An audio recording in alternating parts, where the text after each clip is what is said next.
boa noite.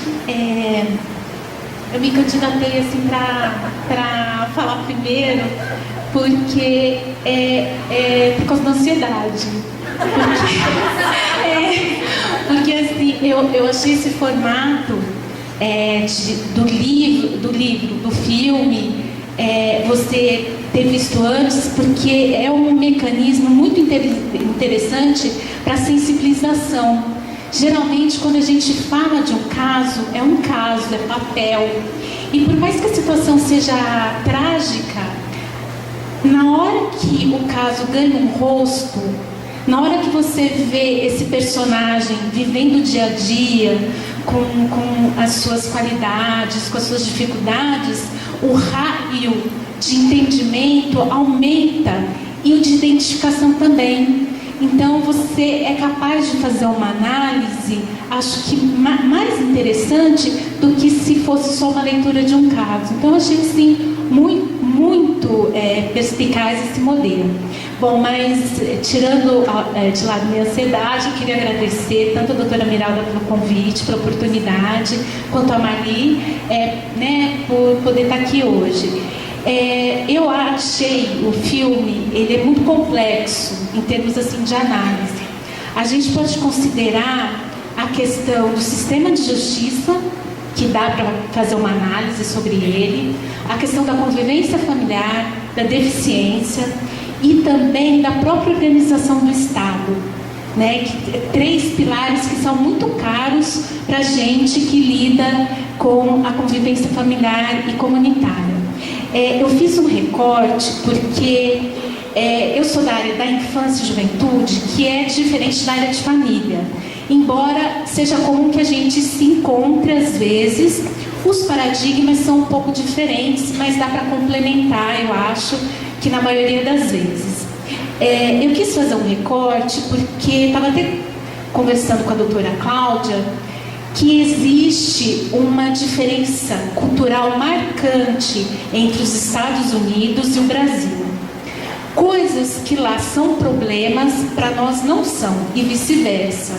Então eu acho que quando a gente analisa a história, a gente tem que fazer esse recorte cultural. Valores que mostram no filme como sagrados para os americanos não são para a gente. Então me leva a crer que, se esse fato concreto tivesse acontecido no Brasil, ele ia ter um desenrolar muito diferente, penso eu. Não sei se as colegas concordam. E aí eu achei legal a gente começar com essa reflexão. Eu fiz algumas anotações, alguns pontos assim que chamam muito a atenção, né? A subjetividade do Sam. Então o Sam, ele é adorável, né? Você tem vontade de levar ele para casa, você tem vontade de conhecer, você tem vontade de se relacionar com ele, né? Ele é educado, ele é fino, ele é um lorde, ele é gentil, né? E a Lucy também é uma menina encantadora, né? Ela é maravilhosa, ela é sadia, ela é bem criada, ela é bem alimentada e ela é feliz, né? Que são traços que na maioria das vezes são ausentes na infância, né?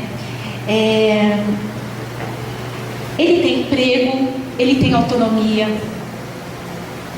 ele tem amigos, né? Então assim, você vê, a gente nota que ele tem uma qualidade de vida, uma inclusão social muito grande, né?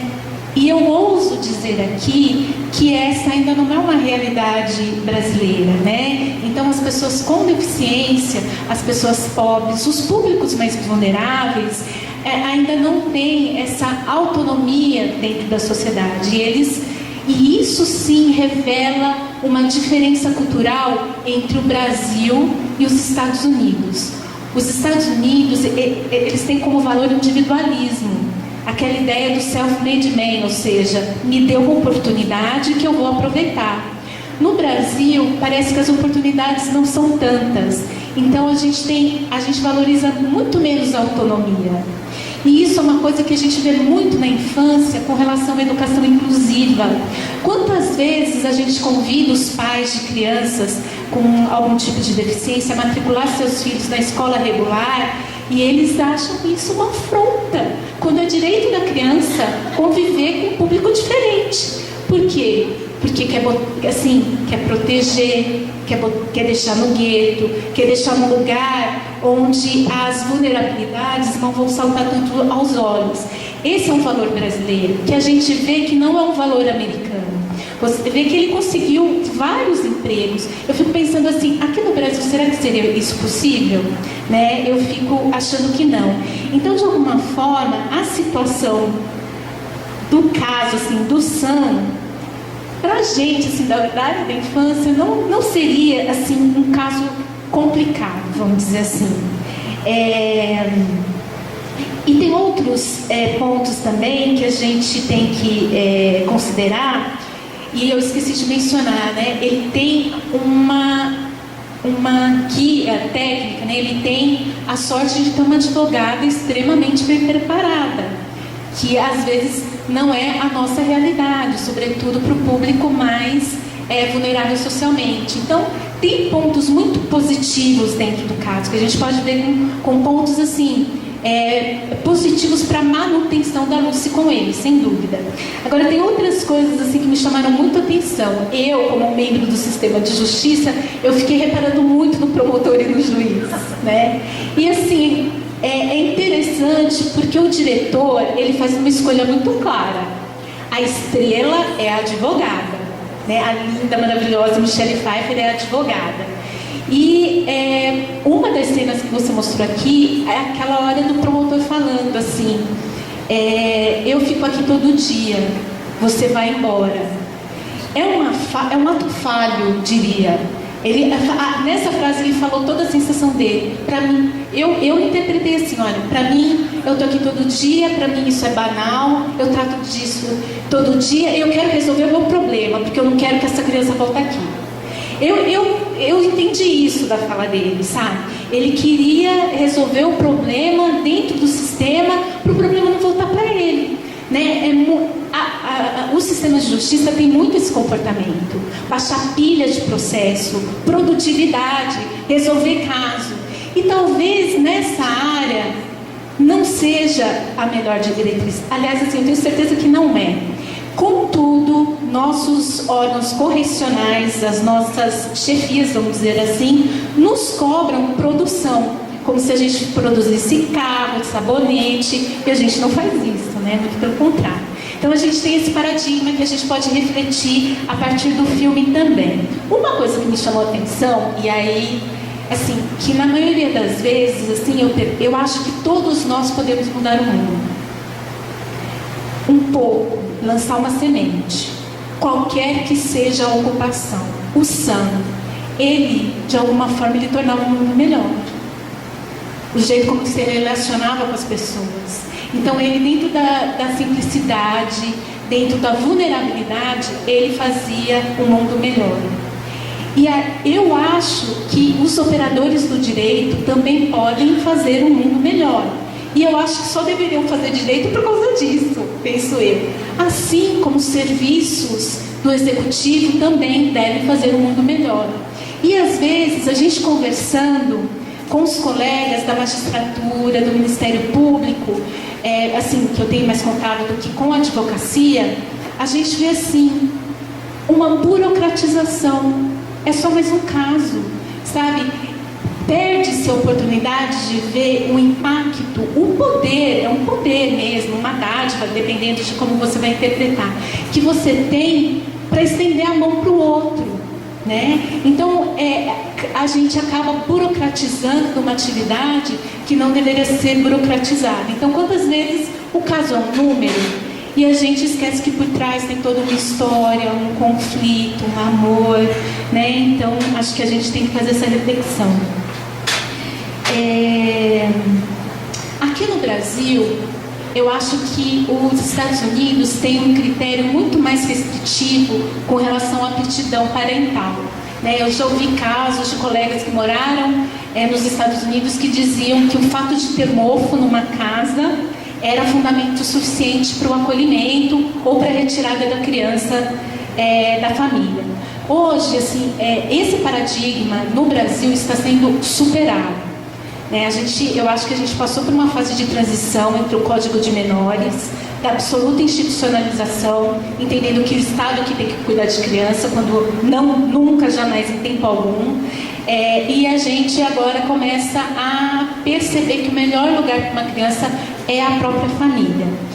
No entanto, embora a gente tenha despertado para esse novo paradigma, pelo menos racionalmente, a prática indica um outro vício, que é a institucionalização por meio do acolhimento. E isso me chama a atenção no filme, que a Lucy não foi acolhida. Ela saiu de um núcleo familiar e foi para outro núcleo familiar. E segundo o Estatuto da Criança e do Adolescente, a opção pela manutenção de uma família, ainda que extensa ou substituta, é sempre melhor do que o acolhimento institucional. Isso para o Brasil, embora esteja expresso no ECA, porque topograficamente o acolhimento familiar vem antes do acolhimento institucional, o que nos faz interpretar que é uma prioridade do ECA a questão do acolhimento familiar, e a gente ainda está distante disso. Então, no Brasil a gente vê assim, uma racionalidade, um discurso X e uma prática Y, né? Então também a gente tem que fazer essa ponderação com relação ao filme. Então, assim, pautar um pouco e assim, ter um olhar pragmático. E eu achei muito interessante, né, trazer o poema e trazer a música, porque eu acho que a dramaturgia, ela serve um pouco como redenção pra gente, né? Principalmente quem trabalha com algumas pequenas tragédias mesmo do dia a dia. Mas eu acho que o filme ele é romantizado, ele é romântico. E ele cumpre o papel dele porque ele mobiliza. Acho que ninguém aqui deixou de se sensibilizar, né? Então ele cumpre o papel dele, que é sensibilizar. Agora, eu ouso assim, dizer que a realidade, sobretudo a brasileira, é muito pior do que a da Lucy e do Sam, sabe? Então, os nossos desafios são maiores do que esses, né? E ou a gente fazendo uma avaliação entre estudos, mas assim, se a gente fizer uma média, 70% das crianças afastadas de sua família em razão da omissão de cuidados, é a que a gente chama de negligência. Então é a falta da comida, é a falta do cuidado, é a falta da higiene. 70% dos casos são assim. E muitas vezes não é a criança só que é mal cuidada, é a família que tem uma história de maus cuidados, né? Ela foi se organizando assim. Então a realidade brasileira é um tanto mais complexa, né? E outro dado assim, que eu acho que é marcante na realidade brasileira é uma tendência à judicialização. Então, assim, a construção do entendimento no âmbito privado, no Brasil, hoje, ela é quase inexistente. Então, judicializa aumento de ônibus, judicializa vaga em UTI, judicializa conflito familiar, né? E, assim, eu adoraria estudar isso, sabe? Porque, assim, de onde vem isso, né? Eu conversando com a doutora Cláudia, assim, uma possibilidade é a gente ver, assim, um pouco dessa história da autoridade do Estado do Brasil e como o cidadão se acostumou com o Estado tutelando, né? Então, ele não tem uma vivência democrática, a gente não tem uma história democrática de nós sermos donos do nosso destino, o Estado sempre se intrometeu nisso, e aí a gente continua pedindo para o Estado tutelar nossa vida privada. Mas também me parece uma coisa assim, nessa sociedade de massa que a gente vive, que o seu conflito pode ser a sua vida, mas ninguém observa isso, ninguém observa a sua dor, ninguém valoriza a sua dor e cuida dela. Você tem que ter um momento catártico, de catarse, que eu vejo isso assim, eu vou entrar com uma ação, eu vou abrir um processo. Assim, pra gente que lê Lacan, assim, é um gozo, né, Marli? Então, assim, tem uma coisa assim, muito marcante. Então, assim, pra gente que está no sistema de justiça, ver isso, assim, é muito triste. É muito triste. Porque, assim, a doutora Miralda falou, né, é importante os outros ramos estarem presentes. E eu digo assim, não é pelo direito que a gente vai construir alguma coisa. Não é. Eu tinha essa ilusão na faculdade.